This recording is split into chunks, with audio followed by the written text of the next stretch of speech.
chế ser hao iya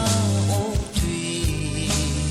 khi chậm râm đô thác na hao vơ ini phây ca khi sa sâm hằng ô thủy ly khả năng gỡ cho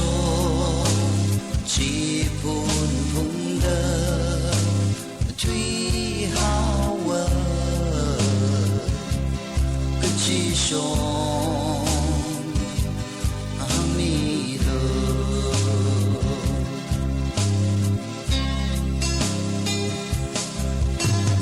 adam gỡ chữ khơ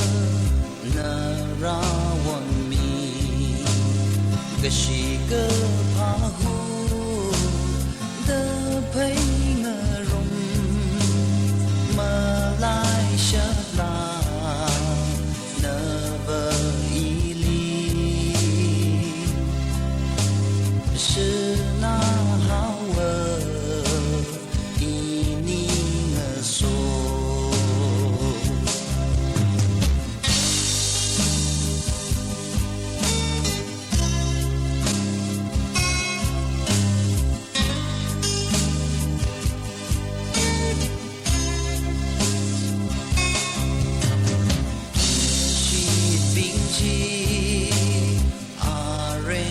sa hao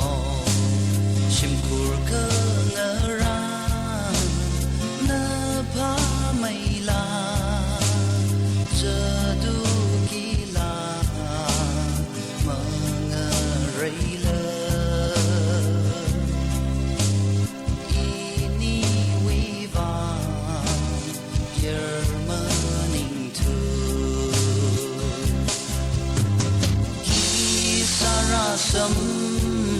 hằng ô thủy ly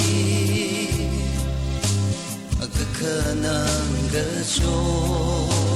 chỉ buồn vùng đơ thủy hao vơ cứ chỉ sống